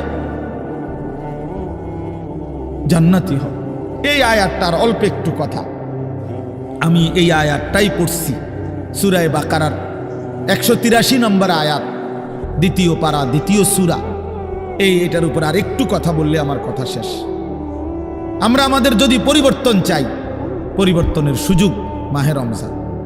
আমরা যদি আখিরাত সাজাইতে চাই, আমাদের জন্য শ্রেষ্ঠ সুযোগ মাহে রমজান। আমরা যদি ঘুরে দাঁড়াইতে চাই, আমাদের জন্য শ্রেষ্ঠ সুযোগ মাহে রমজান। মাহে রমজান, আল্লাহ নাফরমানির এই জিন্দিগি আমি ছেড়ে দেব, আপনার রঙে রঙিন হব, তাইলে শ্রেষ্ঠতম সুযোগ মাহে রমজান। মাহে রমজানের মধ্যে অসম্ভব শক্তি আছে, মাহে রমজানের মধ্যে অসম্ভব পাওয়ার আছে। আল্লাহ বলছে, রমজানে বান্দা আইসো আমার কাছে, রাত দিন 24 ঘন্টা আমি আল্লাহ জাহান্নাম থেকে মুক্তি দিতে থাকব। ওয়াতাখাউ মিনান নার, জাহান্নাম থেকে মুক্তি দেব, সারা রাত মুক্তি দেব, সারা দিন মুক্তি দেব। রমজানের প্রতি ঘন্টা, প্রতি মিনিট, প্রতি সেকেন্ড হীরা মণি মুক্তা জহরতের চাইতেও কোটি গুণ বেশি দাম, কোটি গুণ বেশি দাম। আল্লাহ তাআলা সেই মহিমান্বিত রমজান আমাদের সামনে আনতেছেন। আর মাত্র 18-19 দিনও বাকি নাই। এই অল্প কয়টা দিন বাবা, আমাদের উচিত রমজানের জন্য অধীর আগ্রহে মহব্বতের সাথে আল্লাহর কাছে হায়াত ভিক্ষা চাওয়া, যে আল্লাহ এত কাছে আইনা মৃত্যু দিয়েন না, কবরে নিয়েন, আর কয়টা দিন হায়াত দেন, রমজান পর্যন্ত পৌঁছিয়ে দেন। আল্লাহুম্মা বারিক লানা ফি রাজাব ওয়া শাবান ওয়া বাল্লিগনা রমাদান। আল্লাহ তাআলা বলেন, ইয়া আইয়ুহাল্লাযীনা আমানু। দেখেন, এই একটি আয়াতে আল্লাহ 4টা কথা বলছে। একটা হলো হে ঈমানদারগণ, 2 নাম্বার হলো তোমাদের উপরে রোজা ফরজ করা হলো, 3 নাম্বার হলো যেমনটা ফরজ করা হয়েছিল পূর্ববর্তীদের উপরে, 4 নাম্বার হলো যেন তোমরা মুত্তাকি হতে পারো। কয়টা কথা হলো? এই 4টা কথার আমি 4টা আলগা সংক্ষিপ্ত একটু ব্যাখ্যা বলি। 1 নাম্বার হলো হে ঈমানদারগণ, এটা আল্লাহ আমাদেরকে ডাক দিয়েছেন। তাফসীরের মধ্যে আছে আদম আলাইহিস সালাম থেকে নিয়ে আমাদের নবী পর্যন্ত, ইতিপূর্বে আমাদের নবীর আগে যত নবী পৃথিবীতে আল্লাহ পাঠাইছেন, ওই নবীদের উপরে যারা ঈমান আনছিল, ওই নবীদের আমলে তাদের কাউকে কোনোদিন আল্লাহ তাআলা এই শব্দ দিয়ে হে ঈমানদারগণ, ইয়া আইয়ুহাল্লাযীনা আমানু বলে ডাক দেন নাই। আগে সর্বপ্রথম আমাদের নবী, আখিরি নবী, আল্লাহর বন্ধু, আমাদের নবীর ভালোবাসায় আল্লাহ তাআলা বলছে, বন্ধু, বিগত কোন নবীর ঈমানদার উম্মতকে আমি যেই শব্দে ডাকি নাই, এই প্রথম আপনার ভালোবাসায় আপনার ঈমানদার উম্মতকে আমি ইয়া আইয়ুহাল্লাযীনা আমানু এই নতুন শব্দে ডাক দিলাম। হে ঈমানদারগণ, হে ঈমানদার, তোমরা আমার। তাফসীর ইবনে কাসিরের মধ্যে আছে, যে ঈমানদার সে আল্লাহর বন্ধু, যে মুমিন সে কার বন্ধু? আল্লাহর বন্ধু। আল্লাহর বন্ধু, মুমিনের বন্ধু আল্লাহ, আল্লাহর বন্ধু মুমিন, আল্লাহর বন্ধু মুমিন। এই জন্য তাফসীরে লিখছে হে ঈমানদারগণ, এই কথার আরেকটা তর্জমা এটা, হে আমার বন্ধুগণ। আল্লাহ যেন ডাক দিয়া বলছে, হে আমার বন্ধুগণ, তোমরা আমার বন্ধু, তোমরা আমার। আমি বানাইছি বহু জনেরে, তোমরা বানাইছি আমার জন্য, আমার জন্য। তোমরা আমার, তোমরা আমারে মেনে নিয়েছ, তোমরা আমার কালেমা পড়েছ, তোমরা আমার রাসূলকে মেনে নিয়েছ, অতএব তোমরা আমার। তোমাদের কালেমা লা ইলাহা ইল্লাল্লাহ মুহাম্মাদুর রাসূলুল্লাহ, এটা আমি গ্রহণ করলাম, গ্রহণ করে আমি নিলাম, এই জন্যই আমি তোমাদেরকে ডাক দিলাম।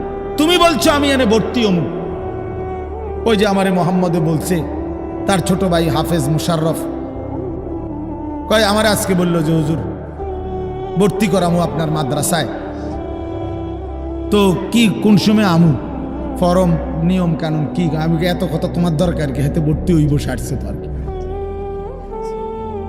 তার মানে আমি বলতে চাইছি, তারে কি বুঝাইলাম, তোমার এত নিয়ম কানুনের দরকার কি, আমি তারে নিলাম, খালাস, আমি ভর্তি নিলাম। তাইলে অর্থ হইল আল্লাহ তাআলা বলছেন, বান্দা তোমার কালেমা আমি নিলাম, তোমার ঈমান আমি নিলাম, এই জন্য আমি তোমারে মুমিন বলে ডাক দিলাম। আল্লাহ কাউকে নিজের করে ডাক দেওয়া, খোদার কসম, এটা তার জীবনের সবচেয়ে বড় পাওয়া। যদি দিল থাকতো তাইলে আমরা বুঝতাম। এক এমপি সাহেব যদি কারো নাম নেয়, এক মন্ত্রী সাহেব কারো নাম নেয়, আর তারে যদি কেউ আইয়া কয় আজকে তো মন্ত্রী সাহেবের কাছে গেছিলাম আর উনি তোমার নাম নিছে, তোমার কথা ভালো কইছে, বাবা হেতে বেটা তো মানে ঠ্যাঙালগি দিয়ে আটটা লাগবে। হ্যাঁ, বাইতে ইয়া ঘরে বেড়ি কথাবার্তা সাবধান কো, আগের মতো নাই, যেরুম মনে করছে এরুম না। কি কিছে মন্ত্রী সাহেব আজকেও আমার নাম লইছে, জিঙ্গাও মানে সে এটাকে খুব গৌরবের মনে করবে, ঠিক কি না বলেন না কেন?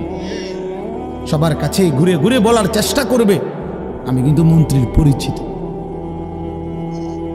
হাদিসের মধ্যে আছে এক সাহাবী উবাই ইবনে কাব রাদিয়াল্লাহু তাআলা আনহু, সাহাবীদের মধ্যে নবীজির সবচেয়ে সুন্দর কোরআন শরীফ পড়তেন যিনি, ওনার নাম হলো উবাই ইবনে কাব।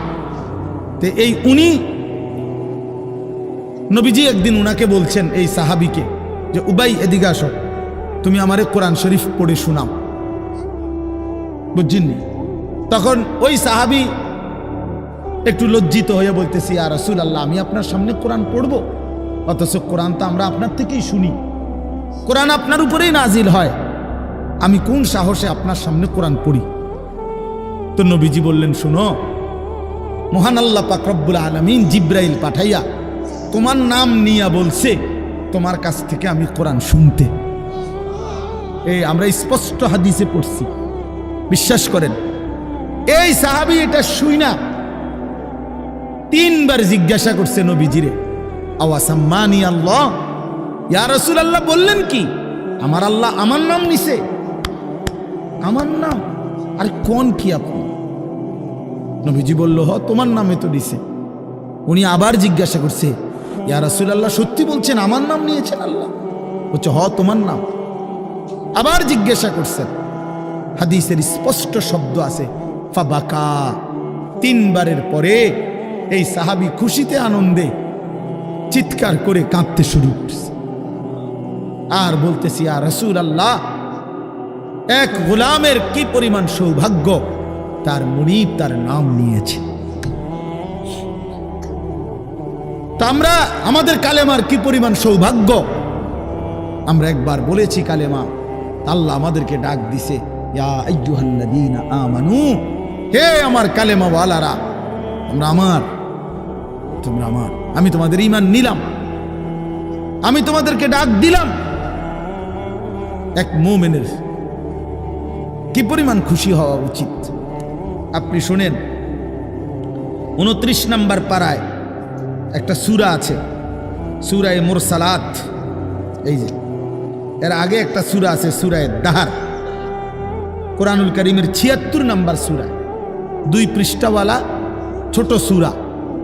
এই সূরাটার মধ্যে জান্নাতের বর্ণনা সবচেয়ে সুন্দর, মানে জান্নাতের বর্ণনা হৃদয় কারা এই সূরাতে আছে। এই সূরাটা যেদিন নবীজির উপরে নাজিল হয়েছে, সেদিন নবীজির সামনে একজন কালো রঙের সাহাবী বসা ছিলেন। ওয়া ইনদাহু রাজুলুন আসওয়াদ, কালো একজন রঙের সাহাবী বসা ছিল, উনি বসা ছিলেন। এই সময় এই সূরাটা নাজিল হয়েছে, নবীজি উনাগরে শুনাইছে সূরাটা। তো এই সূরার মধ্যে জান্নাতের এমন হৃদয়গ্রাহী বর্ণনা। এই সাহাবীটা সামনে যিনি বসা কালো রঙের সহজ সরল সাহাবী, উনি এই সূরা এটা শুইনা জান্নাতের আশায় খুশিতে একটা চিৎকার দিছে, এক চিৎকারে হাদিসে আছে উনি ওইখানে ইন্তেকাল করছে এখানে। তখন আল্লাহর নবী বলেন, ওয়াল্লাহি লাকাদ আখরাজা নাফসা সাহিবিকুমুশ শাওকু ইলাল জান্নাহ। নবী বলেন, আল্লাহর কসম, জান্নাতের প্রবল আকাঙ্ক্ষায় তোমাদের বন্ধু জীবন দিয়ে দিল। निकल जाए दम तेरे कदमों के नीचे, यही दिल की हसरत, यही दिल की आरजू है। এটা উর্দু শের আর কি, অর্থ হলো, হে প্রিয়তম, তোমার পায়ের নিচে জীবন দিলাম, জান দিয়ে দিলাম। আর এটাই ছিল আমার সারা জিন্দেগীর তামান্না, দিলের আকাঙ্ক্ষা, যে তোমার জন্য আমি জীবন দেব, আর সেটাই দিয়ে দিলাম। নিকল যায় দম তেরে কদমু কে নিচে, তোমার কদমের নিচে আমার জান গেল। এহি দিল কি হাসরত, এটাই ছিল দিলের আকাঙ্ক্ষা। এজন্য আজকে ছেলেরা কোথায় জীবন শেষ করে দিচ্ছ?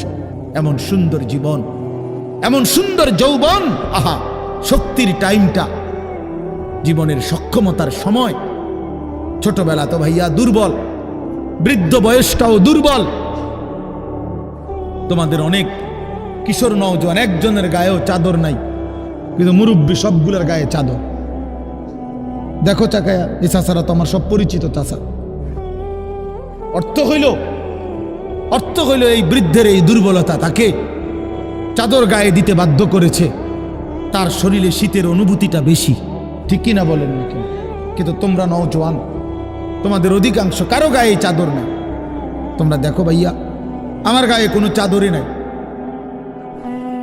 তাইলে বুঝাইতে চাইলাম এই শক্তির সময় যৌবন। যুবক চাইলে পাহাড় কাইটা সমান করতে পারবে। যুবক চাইলে সাগর নদী মাটি দিয়ে ভরাট করে দিতে পারে। একটা এলাকার যুবক ছেলেরা যদি চায়, সবার হাতে হাতে মদের বোতল পৌঁছাই দিতে পারবে। একটা সমাজের ছেলেরা যদি চায়, সবার হাতে হাতে নামাজের মুসল্লাও তুলে দিতে পারে। অতএব ছেলেরা, তোমরা যারা যুবক আয়োজন করছো, আমি তোমাদের উৎসাহ দেই, একটু আগাও। এখানে থাইমা যাইও না। একটা মাহফিল করছি, এক ফোটলা বিরিয়ানি খাওয়াই দিছি, খালাস না বন্ধু, একটু আগাও। তোমরা আবার বসো, যে কয়জনে মাহফিলের আয়োজন করছো তোমরা আবার বসো, যে আমরা কেমনে একটু ভালো হইতে পারি, একটু চরিত্রবান হইতে পারি, আমরা কেমনে নিজেরা নামাজ ধরতে পারি। একটু যদি হিম্মত করো যুবক, ইনশাআল্লাহ ভালো হবে। শনিবার দিন আমি আমার মাদ্রাসায় এই শনিবারে সকাল 10টা থেকে বিকাল 4:30 পর্যন্ত, এইবারই প্রথমবার আমি আলাদা 16 বছর থেকে 30 বছরের নিচে যাদের বয়স, এই কিশোর যুবকদের জন্য আলাদা ইসলাহি মজলিসের আয়োজন করছিলাম। আমার শায়েখ আল্লামা মুফতি মুশতাকুর নবী সাহেব বয়ান করছেন, আল্লামা মুফতি আমজাদ হোসাইন সাহেব বয়ান করছেন, হজরত মাওলানা মুফতি ইউসুফ বিন ইকবাল বয়ান করছেন, আমাদের কুমিল্লা ক্যান্টনমেন্টের বড় একজন শিশু বিশেষজ্ঞ ডাক্তার মিজানুর রহমান উনি বয়ান করছেন, আমি নিজে কিছু কথা বলছি। প্রায় 600 ছেলে এন্ট্রিভুক্ত আসছে, এখানে উপস্থিত হয়েছে 600। সন্দ্বীপে, চট্টগ্রামে আমরা প্রতি বছর সন্দ্বীপ যাই, সেখানে 4টা-5টা ছেলে ফজরের নামাজের জন্য, তারা বন্ধু কলেজের ছেলে, 4-5 জন ছেলে মাত্র। ওরা একদিন সিদ্ধান্ত নিছিল, ওরা সবসময় ফজরের নামাজ পড়তো, তো ওরা একদিন সিদ্ধান্ত নিছে যে ফজরের পরে তারা সন্দ্বীপ তো সাগরের পারে, তো সাগরের পারে হাঁটতো তারা। তো তারা একদিন সিদ্ধান্ত নিছিল আজ থেকে 1 বছর আগে, যে আমরা সকালবেলা না হাইটা চলো আমরা বন্ধুদেরকে ফজরের জন্য জাগাই, ফজরের ক্যাম্পেইন করি, ফজরের জন্য গণসংযোগ করি। এই 4-5 জন ছেলে উদ্যোগ নেওয়া শুরু করছে। ঠিক 1 বছরের মেহনতে এই গত নভেম্বর, 24 সালের নভেম্বরে আমি গেছি মাহফিলে, ওইখানে তারা আমার লিস্টেড। ফজরের পরে আমি তাদের জন্য আলাদা বয়ান করছি, তাদের আলাদা মাহফিল হয়েছে ফজরের পরে। মানে রাইতে আমি যেই প্যান্ডেলে ওয়াজ করছি, ওই প্যান্ডেলটা তারা সকালের জন্য আবার ভাড়া নিছে। বুঝেন না এই কথা? আমি ওখানে ছিলাম, আর ওখানে রাত্রে আসা যায় না, ওইটা সন্দ্বীপে স্পিড বোট দিয়ে আইতে যাইতে হয়, তো রাইতে আওয়ানোর সিস্টেম নেই, থাকতে হয়। এই জন্য ফজরের পরে আবার বয়ান করছি 1.5 ঘন্টা। তো ওরা, আমি বললাম এত ভোরে ছেলেরা আইবুনি, কয় হুজুর আসবেন ইনশাআল্লাহ, আপনি দেখেন। তারা আমারে দেখাইছে কাগজে কলমে লিস্টেড করা প্রায় 4,500 ছেলে এখন ফজরের নামাজ জামাতে।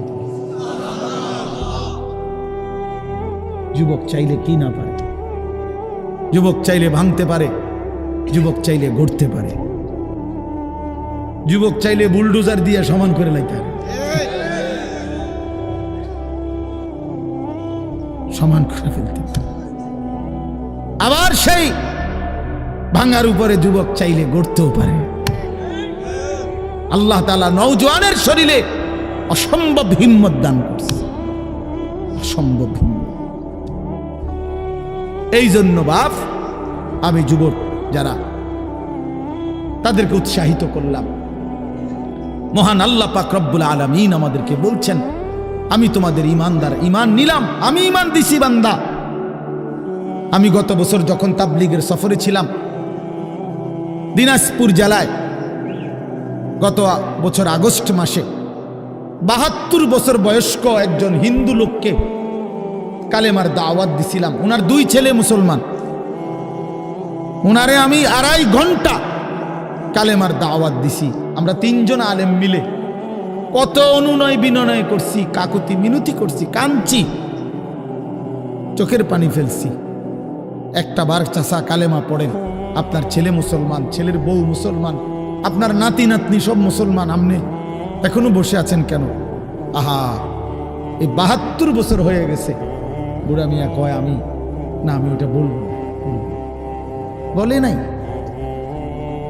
আমি আমার সাথীদের কাছে, আমার 26 জন সাথী নিয়ে চিল্লাই গেছি, 16 জন আলেম, এক চিল্লা সফরে 950 মানুষ আল্লাহর রাস্তায় বের হয়েছে চিল্লার জন্য। আলহামদুলিল্লাহ, আল্লাহই করাইছে। তো বলতেছিলাম, আমি সাথীদের কাছে এসে বলছিলাম যে দেখেন, 72 বছর বয়স হয়ে গেছে, এক আল্লাহর বান্দা, তার জবান দিয়া কোনোদিন তার মালিকের নামটা বের হয়। আমারে আপনারে আল্লাহ তাআলা কত বড় তৌফিক দিছে যে আমরা কত হাজারবার, লক্ষবার কালেমা লা ইলাহা ইল্লাল্লাহ মুহাম্মাদুর রাসূলুল্লাহ এটা যে আমরা পড়তে পারি, পড়তে পারছি, এই সৌভাগ্যের কৃতজ্ঞতা কি? এটা যদি আল্লাহ আমগো জবান দিয়ে কোনোদিন না বলাইতো। কথা বলে না বাপ, এই ছেলেরা মিয়া, এই আব্বাস যারা নামাজ পড়ো না, আরে না ফরমান, তুই যদি হিন্দুর ঘরে জন্ম নিতি, তুই যদি ইহুদির ঘরে জন্ম নিতি, তুই যদি খ্রিস্টানের ঘরে জন্ম নিতি, বেটা কি হতো জীবন? যদি কোনোদিন কালেমার আহ্বান না শুনতা। তুমি তো মুসলমানের ঘরে জন্ম নিয়া এভাবে ইমানকে ফেলে দিলা। মুসলমানের ঘরে জন্ম নিয়ে এভাবে নামাজকে প্রত্যাখ্যান করলা।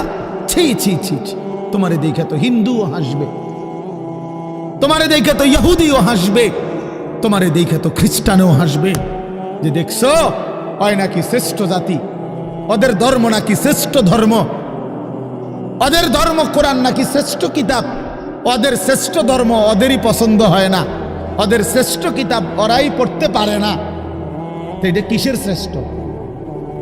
কথা বলেন না। তাহলে আমি তো আমার ধর্মের অপমান।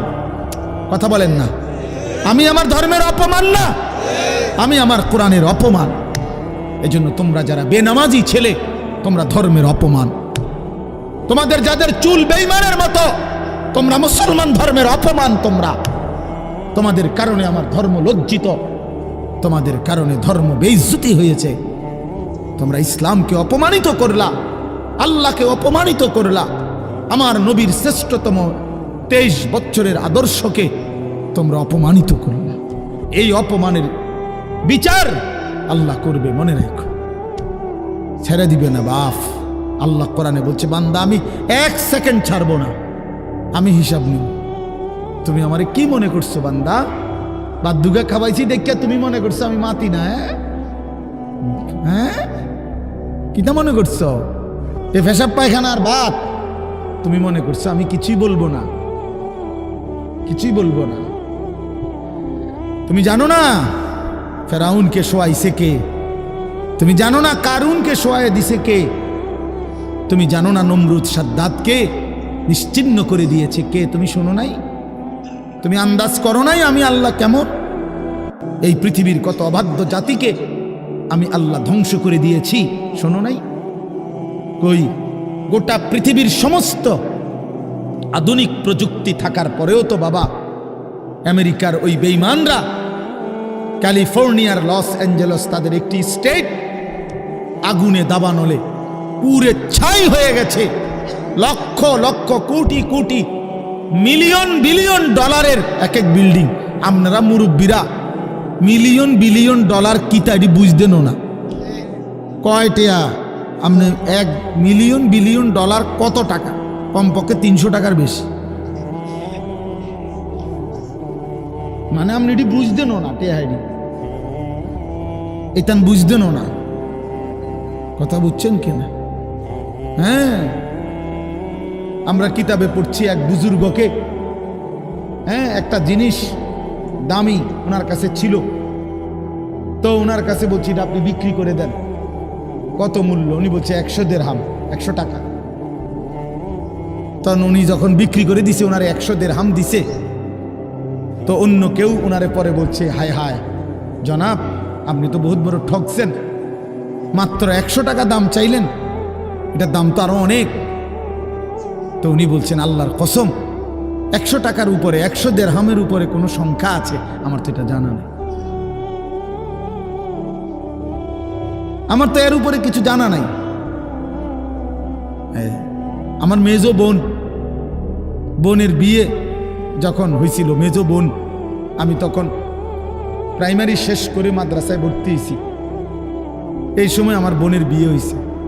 তো বোন জামাই যখন ওই আগে ছোটবেলায় বিয়ের দিন বোন জামাই যখন আসছে, তখন শরবত খাওয়াইছি যে গেইটে নাকি, তখন কিছু টাকা দিতে হয় না, যে শরবত খাওয়ায় তারে। তো আমারে 100টা টাকা দিছে উনি প্রথম। তো এগুলা নাকি ওনার কাছে আরো টাকা ছিল, তো ওই আরো একটু সাফাসাফি করলে আরো দেয়, আরো কিছু দেয়, না মানলে আরো দেয়, এমনি এমনি নিয়ম ছিল।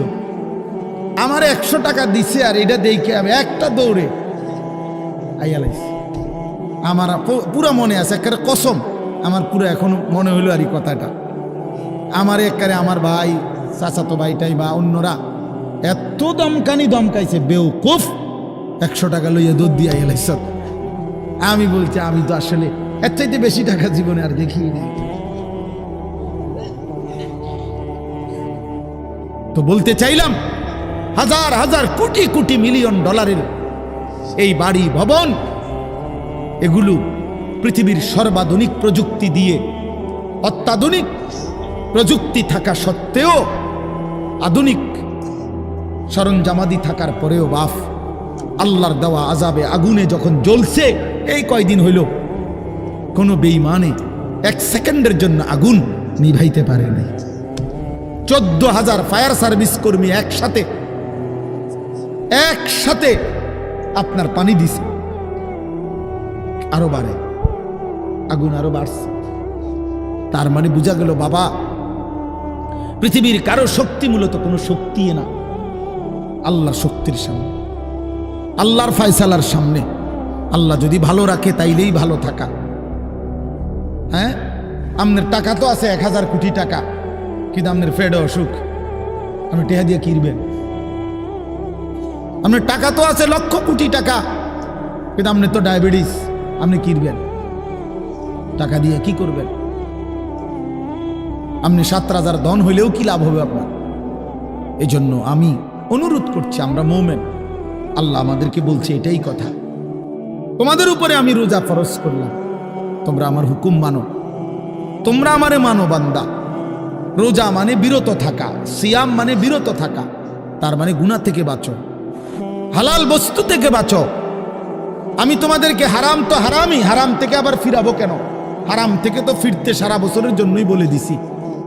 তো আমি রমজান মাসে তোমাদের 3টি হালাল খাবার হালাল ছিল, পানি হালাল ছিল, হালাল স্ত্রী হালাল ছিল।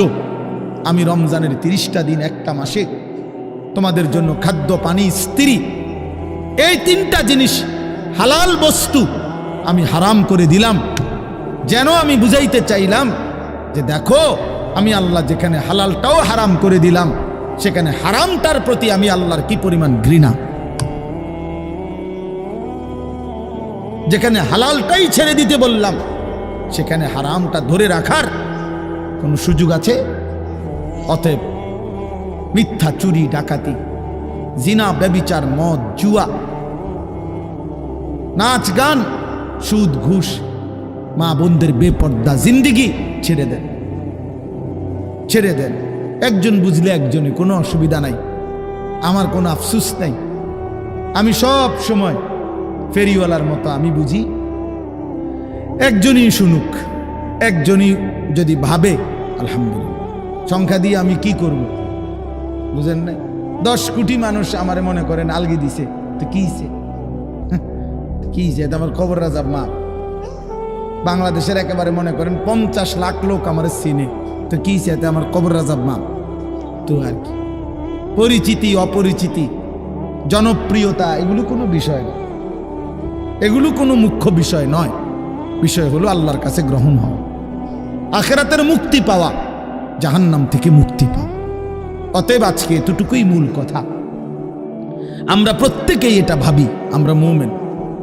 প্রিয় ভাই বলেন, আমরা এখানে যারা এখন বসছি রাত 12টা বাজে, আমার কথা শেষ, নীরবে একটা মিনিট ইনসাফের সাথে ছেলেরা বাবা বলো তুমি মুসলমান কিনা। না ছেলেরা আলাদা বলো বাবা কও তোমরা মুসলমান কিনা। প্রিয় বাপ বলো তুমি মুসলমান কিনা, তুমি মুসলমানের সন্তান কিনা। তাইলে তুমি সিদ্ধান্ত দাও আজকে। বয়স্ক যারা আছেন তারা আপনারা বসা থাকেন, কিন্তু তোমরা যারা 30 বছরের নিচে ছেলে, তোমাদের বয়স বুঝে শুনে ধোঁকা দিও না, আল্লাহর সাথে ধোঁকা করো না, আল্লাহর সাথে মস্কারি করো না। হাদিসের মধ্যে আছে এক লোক নবীজির সামনে বাম হাত দিয়ে খাইতেছিল, মুসলিম শরীফের হাদিস। নবীজি তারে বলছে ডান হাতে খাও, তখন সে বলছে আমি ডান হাতে খাইতে পারি না। নবীজি বলছে তাইলে আর পারবাও না। কসম আল্লাহর, ওই হাদিস আছে। সাহাবী বলে ওই লোক আর কোনোদিন ডান হাত মুখের কাছে আনতে পারে নাই, কারণ সে তো মূলত মিথ্যা বলছিল, অহংকার করে বলছিল। এই জন্য আমি অনুরোধ করছি, তোমরা যারা 30 বছরের নিচে আছো ছেলে বাবা, তোমরা দিল থেকে বুঝে শুনে তোমরা নিয়ত করে দাঁড়াও, যে এই কথার নিয়তে দাঁড়াও যার ভাল লাগে যে আমি ইনশাল্লাহ চেষ্টা করুম ফজর সহ 5 ওয়াক্ত নামাজ পড়তে।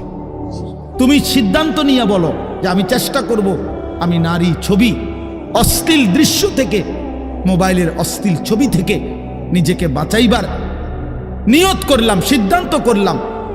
আল্লাহ তৌফিক দিলেই তো পারবা, ঠিক কিনা বলেন না কেন? অতএব নিয়ত করে হিম্মতের সাথে যে আসলেই হুজুর আমি দিল থেকে বললাম, এই নিয়ত করে দাঁড়াও। যার ভাল লাগে দাঁড়াও, কোনো বাধাবাধকতা নাই, যার মন চায় দাঁড়াও, আমার কোনো জোরাজুরি নাই। বাকি তুমি দিল থেকে বলো, মন থেকে মনে নিয়ত করো, তোমার দিলে তুমি। কারণ তোমার কবর তোমার, আমার কবর আমার। তোমার ঘরে তুমি ফিরবা, আমার ঘরে আমি ফিরব। সবাই রাজি তো ইনশাআল্লাহ? আল্লাহ তাআলা তৌফিক দান করেন। বসো বাপ, আল্লাহ কবুল করে নেন। মনে করো ঠকবা না, মনে রাখো নামাজ পড়ে কেউ ঠকে না, না পড়ে ঠকে।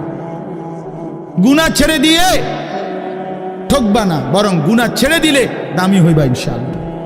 দামি হইও, নিজে দামি হবা, মনে রাখো দামি। একটা জিনিস শেষ মনে রাখো ছেলেরা, যে কোনো মূল্যে আমরা আলহামদুলিল্লাহ গোটা পৃথিবী নিয়ে আমাদেরও পড়ালেখা করা আছে।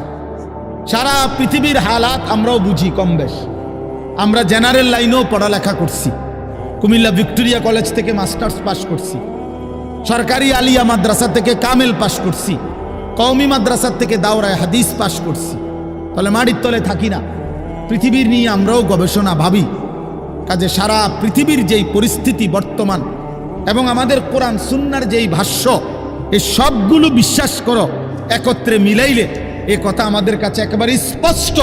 আগামীর পৃথিবী ইসলামের পৃথিবী, আগামীর পৃথিবী কোরআনের পৃথিবী।